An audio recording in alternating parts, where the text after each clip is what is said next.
নমস্কাৰ সকলোকে আমাৰ জ্ঞান একাডেমি চেনেলটোলৈ পুনৰবাৰ স্বাগতম কৰিছোঁ বন্ধুসকল LPUP টিচাৰ ভেকেঞ্চি 2026ত পুনৰ ভেকেঞ্চি ওলাব গম পাই চাগে পোনপ্ৰথমে 5000 প্লাছ ভেকেঞ্চিৰ আপোনাৰ ৰিক্ৰুটমেণ্টৰ আপোনাৰ এপইণ্টমেণ্ট দিলে তাৰপিছত আপোনাৰ 4500 প্লাছ কেণ্ডিডেটসকলে পালে এতিয়া পুনৰ আপোনালোকৰ 5000 প্লাছ পুনৰ ভেকেঞ্চি ওলাব কিন্তু এই ভেকেঞ্চিটো অলপ দেৰি হ'ব মই অৱশেষত কৈ আছোঁ কেতিয়ালৈকে ওলাব পাৰে তাৰ আগতে কৈ দিব বিচাৰিছোঁ যিসকলে GT আৰু PGTৰ কাৰণে প্ৰিপেৰেশ্যন কৰি আছে মানে গ্ৰেজুৱেট আৰু পোষ্ট গ্ৰেজুৱেট টিচাৰৰ কাৰণে ভেকেঞ্চি কৰি আছে মানে ভেকেঞ্চিৰ কাৰণে প্ৰিপেৰেশ্যন কৰি আছে তেওঁলোকৰ কাৰণে এটা সুখবৰ যে আপোনালোকৰ টেট কাম ৰিক্ৰুটমেণ্ট 2.0 হোৱা কথা আছে আৰু অসম টেট হ'ব নেকি বহুতে মোক সুধি আছিলে সেই সম্পৰ্কে আজি সম্পূৰ্ণ এই ডিটেইলছ এই ভিডিঅ'টোৰ জৰিয়তে জনাই দিম বন্ধুসকল মুঠতে চেনেলটো ছাবস্ক্ৰাইব কৰক আপডেটবোৰ আপোনালোকে পাই থাকিব ঠিক আছে গতিকে বন্ধুসকল যিসকলে প্ৰিপেৰেশ্যন কৰি আছে টেট কাম ৰিক্ৰুটমেণ্টৰ কাৰণে তেওঁলোকক ক'ব বিচাৰিছোঁ টেট কাম ৰিক্ৰুটমেণ্ট হৈ গৈছে হোৱাৰ পিছতো পুনৰ আপোনাৰ কি হৈছে ভেকেঞ্চি খালী আছে বিভিন্ন আপোনাৰ স্কুল আছে তাত আপোনাৰ কি হ'ল GT আৰু PGT টিচাৰৰ এতিয়াও ভেকেঞ্চি খালী হৈ আছে যাৰ ফলত ইয়াৰ ওপৰত লক্ষ্য কৰি ভেকেঞ্চি নতুন ওলাব পৰা মানে যোনটো আপোনাৰ আপডেট আছিলে সেই সম্পৰ্কে আমাৰ গ্ৰুপতো ডিছকাশ্যন হৈ আছে আৰু অতি শীঘ্ৰে আপোনালোকৰ টেট কাম ৰিক্ৰুটমেণ্ট 2.0 পাতি আপোনালোকৰ GT PGT টিচাৰৰ কাৰণে পুনৰ ভেকেঞ্চি ক্লিয়াৰ কৰিব কিন্তু বহুতে সুধি আছে দাদা ডাইৰেক্টকৈ ভেকেঞ্চি ওলাই যাব নেকি কিন্তু এটা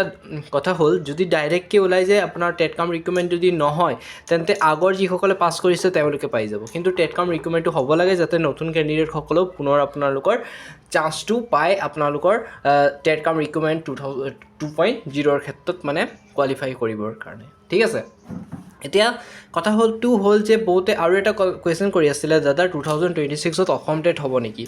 গতিকে তেওঁলোকক ক'ব বিচাৰিছোঁ যে 2026ত আসাম টেট হোৱা কথা আছিলে কিন্তু এতিয়ালৈকে কোনো ধৰণৰ ফাইনেলাইজ আপডেট অহা নাই মাজত অলপ মানে কথাটো অলপ ভাইৰেল পৰিছিলে গ্ৰুপতো ডিছকাশ্যন চলি আছিলে আমাৰ কিন্তু এতিয়ালৈকে ফাইনেলাইজ হোৱা নাই যে 2026ত হ'ব কিন্তু 2026ত নহ'লেও 2027ত হোৱা চান্সেছ আছে অসম টেট কাৰণ গম পাই চাগে এতিয়া বহুতো কেণ্ডিডেটে মানে কুৱেশ্যন কৰি আছে যোনটো 5000 প্লাছ যোনটো আকৌ ভেকেঞ্চি ওলাই আছে LPUP টিচাৰ ভেকেঞ্চিৰ ক্ষেত্ৰত ইয়াত মানে কি হ'ল CTETৰ কোৱালিফাই কেণ্ডিডেটসকলে মেক্সিমাম পাই গৈছে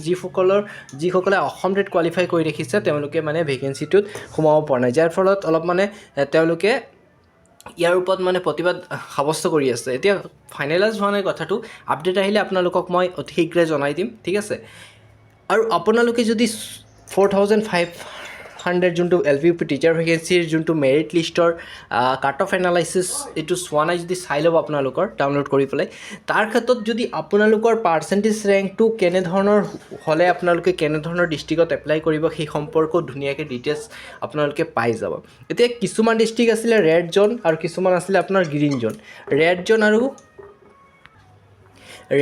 গ্ৰীণ জ'নৰ ক্ষেত্ৰত মই কথা কৈ দিব বিচাৰিছোঁ বহুতো মানে কেণ্ডিডেটে বুজি পোৱা নাছিলে অলপ জনাই দিব বিচাৰিছোঁ ৰেড জ'ন মানে এনেকুৱা কিছুমান ডিষ্ট্ৰিক্ট ধৰি লওক আপোনাৰ পাৰ্চেণ্টেজ ৰেংকটো 65 63 হৈও যদি আপুনি এপ্লাই কৰি ৰাখিছে কিন্তু ৰেড জ'নত আপুনি পোৱা নাই সেইবোৰ ডিষ্ট্ৰিক্টতহে মই ৰেড জ'ন কৈছোঁ যদি আপোনাৰ গ্ৰীণ জ'ন সেইবোৰ ডিষ্ট্ৰিক্টত পৰে যদি আপোনাৰ 59 আছে বা 60ৰ ভিতৰতে আছে তেনেকুৱা পাৰ্চেণ্টেজত যদি আপোনালোকে পাই গৈছে তেন্তে সেই ডিষ্ট্ৰিক্টসমূহত আমি গ্ৰীণ জ'ন হিচাপে ক'ব পাৰোঁ কাৰণ এই ডিষ্ট্ৰিক্টসমূহত কি হৈছে আপোনালোকৰ কাট অফ ৰেংকটো কম গৈছে আৰু ৰেড জ'নত আপোনালোকৰ কাট অফ ৰেংকটো অলপ বেছি গৈছে সেইকাৰণে বন্ধুসকল আপোনালোকে একদম ডিষ্ট্ৰিক্ট চিলেকশ্যনৰ ক্ষেত্ৰত একদম সাৱধানতা হ'ব আপোনালোকে যদি LPUP টিচাৰৰ ভেকেঞ্চিত এপ্লাই কৰিব পুনৰ 5000 প্লাছ ভেকেঞ্চিত বহুতে পোৱা নাই ৰিজনটো কি সেইটোৱে মানে অলপ ডিষ্ট্ৰিক্ট চিলেকশ্যনত ভুল কৰিছে যাৰ ফলত তেওঁলোকৰ মেৰিট লিষ্টত নামটো অহা নাই কাট অফ এনালাইচিছত সেইকাৰণে আপোনালোকে সাৱধান হ'ব মই বাৰে বাৰে কৈছোঁ 2026ৰ এই চান্সটো মিছ নকৰিব আপোনালোকে এতিয়াৰ পৰা ৰেডি হৈ থাকক আৰু যিসকলে GT PGTৰ কাৰণে প্ৰিপেৰেশ্যন কৰি আছে অসম টেটৰ প্ৰিপেৰেশ্যন কৰি আছে কৰি থাকক আৰু আপডেট আহিলে আমি চেনেলটোৰ জৰিয়তে জনাই দিম মুঠতে আপোনালোকে এই চেনেলটো ছাবস্ক্ৰাইব কৰক আপডেট আহিলে আপোনালোকক জনাই দিম ধন্যবাদ